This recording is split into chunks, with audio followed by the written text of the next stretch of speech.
Assalamualaikum warahmatullahi wabarakatuh. Selamat malam, salam damai sejahtera buat semuanya. Semoga sedulur dongeng tengah malam semuanya selalu diberikan limpahan dan murahan rezeki dari Allah Subhanahu wa Ta'ala.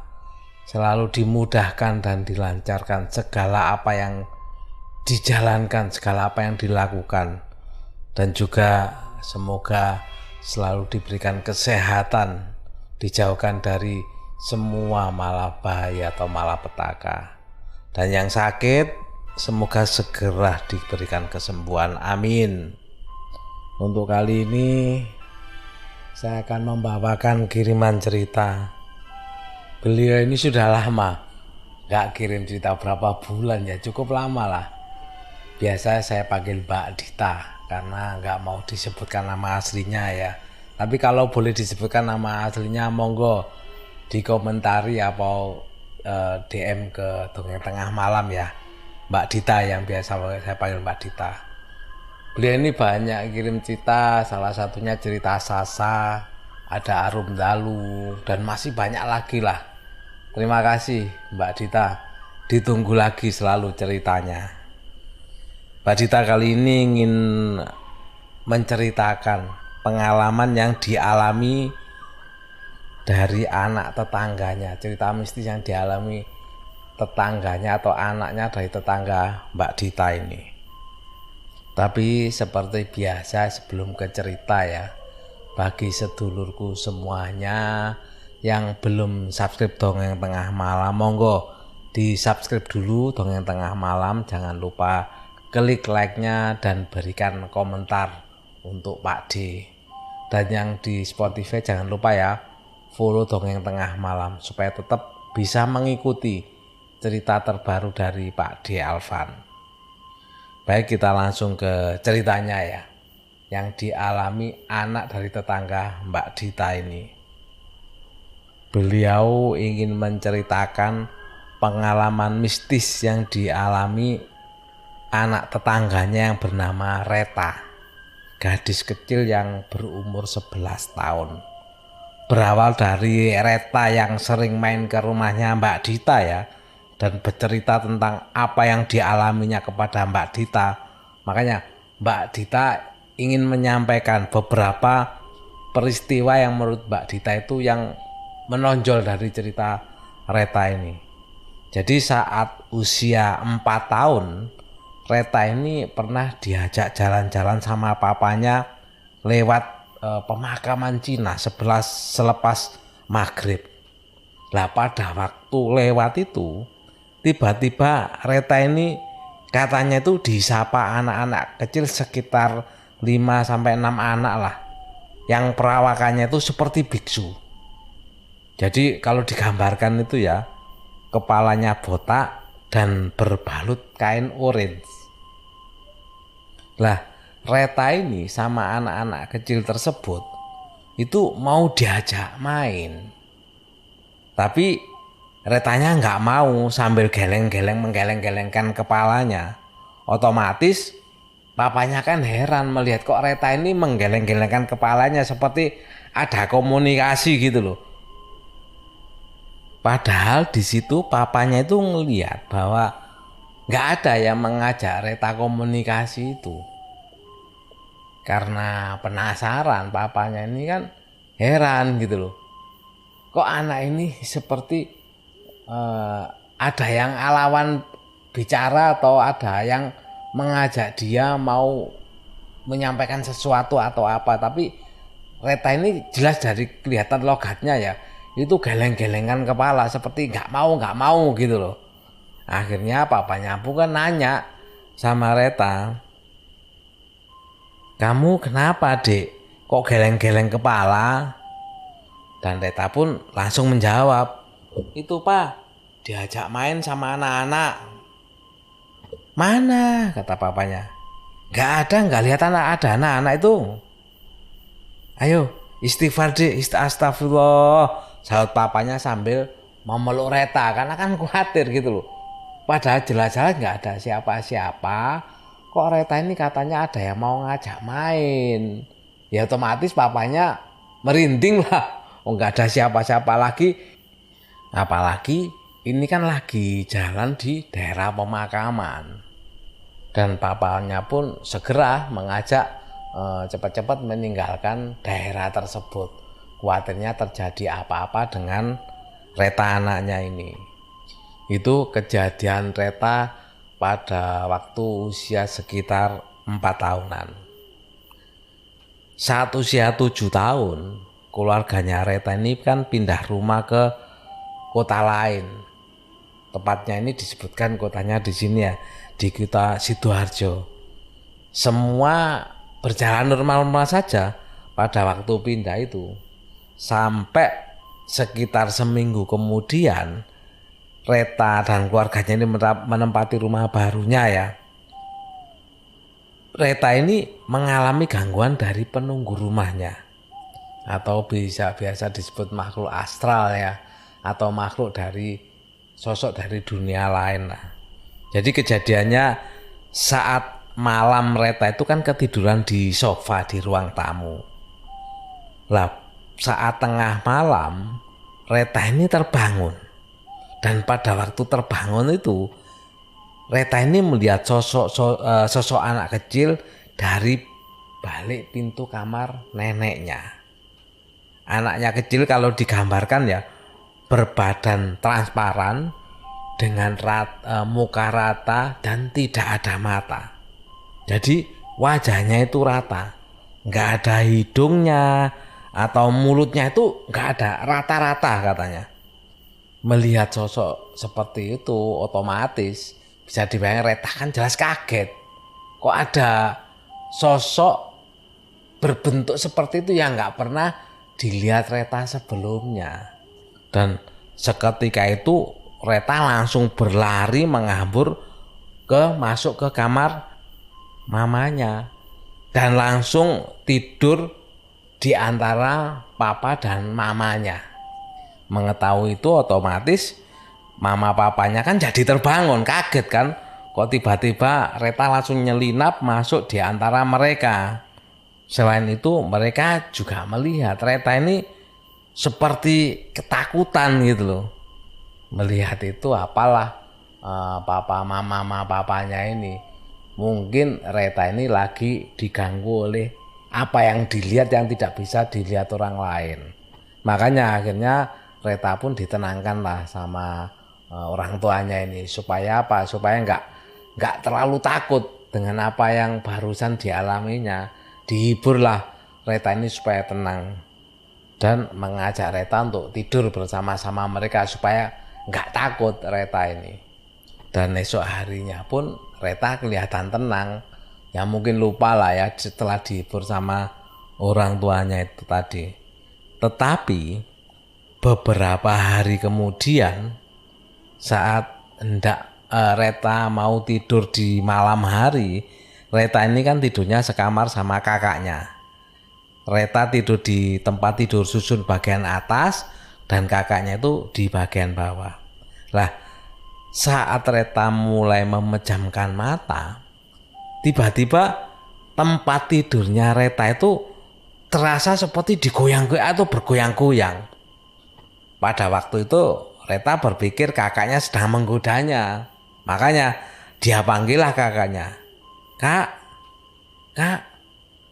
Tapi kakaknya nggak menyauti dan nggak ada jawaban dari kakaknya itu. Karena nggak ada jawaban, otomatis ditengoklah sama Reta dari atas yang melihat kakaknya. Kok godain Reta gitu loh. Sudah malam-malam mau tidur kok digodain gitu loh. Tetapi begitu melihat kakaknya di bawah, ternyata kakaknya itu sudah tertidur pulas. Reta heran, kok kakaknya ternyata sudah tidur. Terus yang menggoyang-goyang tempat tidurnya tadi itu siapa, pikir Reta ya. Makanya begitu sadar ternyata bukan kakaknya, Reta pun otomatis sangat ketakutan lah. Makanya Reta langsung meraih selimutnya untuk menutupi seluruh mukanya. Tapi tiba-tiba muncul kepala di ujung tangga tempat tidur itu. Dan itu adalah kepala anak kecil yang sama yang pernah menampakkan diri di depan Reta. Seketika itu pun Reta langsung menutupi mukanya dengan selimut sambil menahan rasa takut, dan ya pastilah gak bisa memejamkan mata. Bayangkan ya, anak seusia segitu sekitar umur 7 tahun ya ditampaki seperti itu. Sampai keesokan harinya Reta pun ceritalah ke orang tuanya atau ke mama papanya, dan mamanya yang heran ya dengan kejadian yang dialami Reta, karena tempat tinggal sebelumnya, sebelum benar-benar pindah ke rumah di Sidoarjo itu, Reta ini nggak pernah sampai mengalami di rumah mendapat gangguan seperti itu. Makanya mamanya Reta pun ceritalah ke tetangga sebelahnya ya, tetangga dekatnya ya, apa yang dialami Reta ini.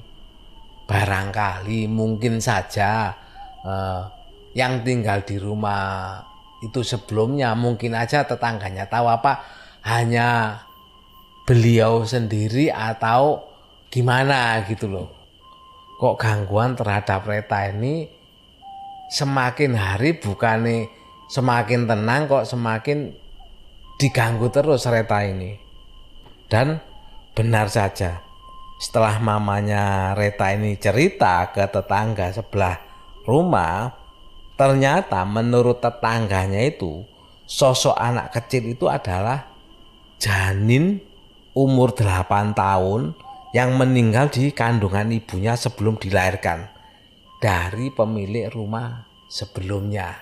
Jadi mungkin tetangganya tahu ya ada kejadian itu, makanya diceritakan, dan ciri-cirinya mungkin sama dengan apa yang diceritakan mamanya Reta tadi, janin yang belum sempat lahir itu ya.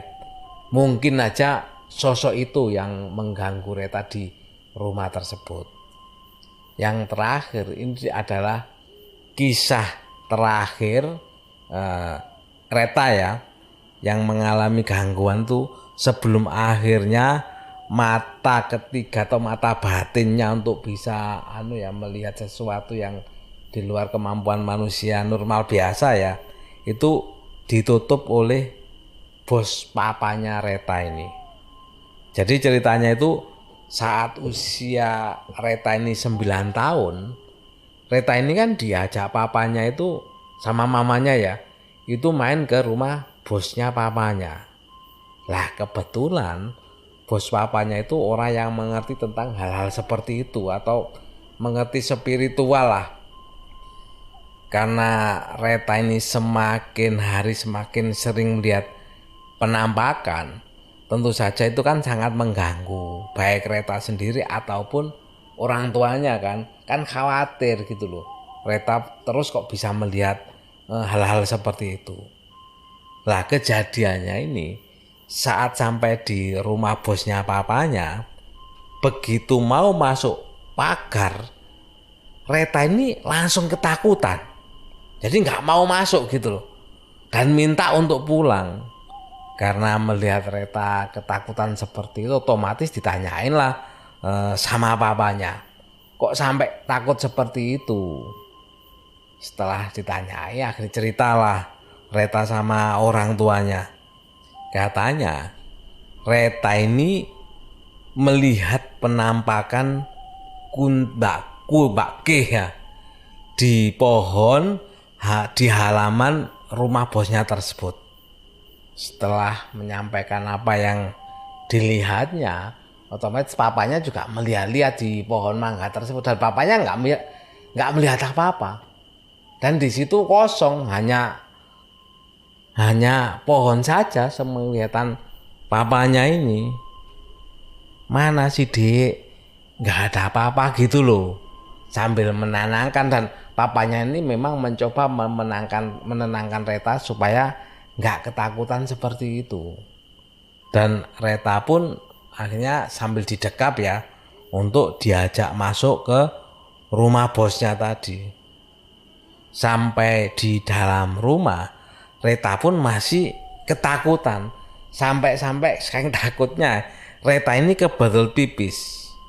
Karena melihat Reta pengen pipis, orang tuanya minta izin lah untuk ke kamar mandi. Dan ke kamar mandi pun diantar sama mamanya. Dan pada waktu ke kamar mandi, kembali Reta ini melihat penampakan. Di atas angin-angin kamar mandi, Reta ini melihat sosok seperti sosok leat atau patung ogoh-ogoh ya di Bali itu.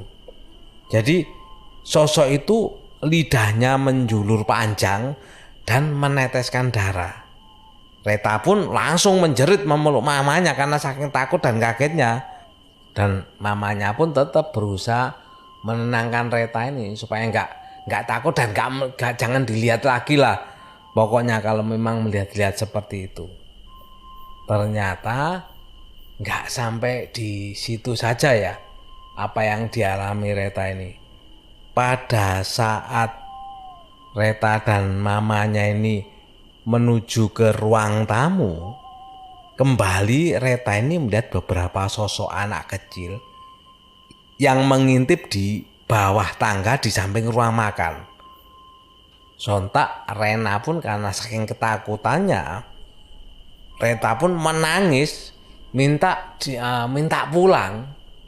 Karena memang sudah tahu kebiasaan Reta ya orang tuanya ini, bahwa Reta berarti melihat sosok-sosok yang seharusnya enggak Reta lihat, tapi mamanya pun hanya bisa menenangkan Reta saja. Jadi papa dan mamanya ini berusaha menenangkan Reta supaya enggak takut lagi.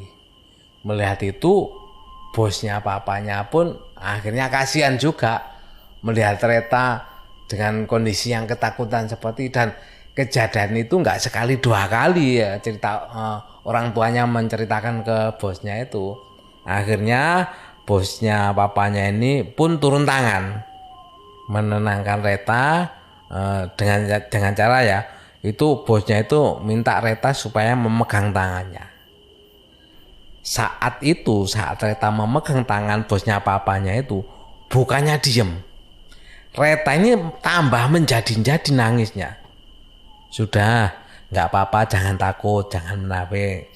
Dilawan, kamu lebih kuat dari mereka, kata bosnya papanya itu. Sambil menenangkan Reta ya. Kemudian sama bosnya papanya ini dibacakan doa-doa ayat suci Al-Quran. Sampai akhirnya Reta pun bisa tenang. Sampai setelah tenang ya, mama papanya Reta pun pamitan mau pulang. Tapi sebelum pulang sama bosnya ini dipesen bahwa nanti sesampai di rumah tiap pagi dan menjelang maghrib, tangan dan kakinya Reta ini untuk direndam di air garam grosok. Garam grosok itu maksudnya garam yang biasanya dari tambak ya, tambak garam itu ya, masih kan bentuknya masih kasar-kasar. Istilahnya orang Jawa bilang itu garam grosok. Jadi garam yang masih asli dari laut ya, dari tambaknya garam itu. Masih belum diolah sama industri lah. Sambil dibacakan Al-Fatihah dan surat-surat pendek. Dan semenjak saat itu, alhamdulillah kata orang tuanya Reta sudah tidak melihat penampakan-penampakan lagi. Tapi Reta masih tetap bisa merasakan kehadiran dan keberadaan makhluk atau sosok-sosok tersebut sampai sekarang. Itu tadi cerita dari Mbak Dita tentang tetangganya ya, namanya Reta tadi. Alhamdulillah akhirnya Reta pun ada yang membantu gitu. Dan Reta nggak seperti dulu lagi, sewaktu-waktu bisa melihat sosok yang itu kan membuat takut Reta. Dan sekarang pun alhamdulillah walaupun nggak bisa melihat ya, tapi alhamdulillah nggak bisa melihat ya, tapi ternyata Reta itu masih bisa merasakan ya. Ya mudah-mudahan itu sudah nggak terlalu mengganggu lagi bagi Reta untuk kedepannya. Mudah-mudahan Reta tetap sehat walafiat ya, amin. Terima kasih kirimannya yang saya sebut Mbak Dita. karena sudah lama nggak kirim cerita, dan ini masih ada cerita lagi dari Mbak Dita lagi, nanti kita akan bawakan di next cerita ya. Sekali lagi terima kasih Mbak Dita atas kiriman ceritanya. Dan bagi sedulur dongeng tengah malam, kalau ingin berbagi cerita monggo kirim ceritanya di email ya. Emailnya dongengtengahmalam@gmail.com. Monggo dikirim ke alamat tersebut. Dan terima kasih juga saya sampaikan untuk sedulur dongeng tengah malam semuanya yang selalu setia mendengarkan cerita dari Pak D. Alvan. Maaf ya bila ada salah kata atau pengucapan dari Pak D yang menyinggung, mungkin ada pihak yang tersinggung ya. Pak D mohon maaf, itu bukan secara kesengajaan untuk menyinggung, dan benar-benar tidak bermaksud untuk menyinggung salah satu pihak. Sebelum saya akhiri, saya ingatkan lagi juga ya, bagi sedulurku yang belum subscribe, monggo di subscribe dulu. Yang di Spotify monggo di follow dulu Dongeng Tengah Malam. Sampai di sini dulu, terima kasih buat semuanya. Saya Pak D. Alvan, saya akhiri. Wassalamualaikum warahmatullahi wabarakatuh.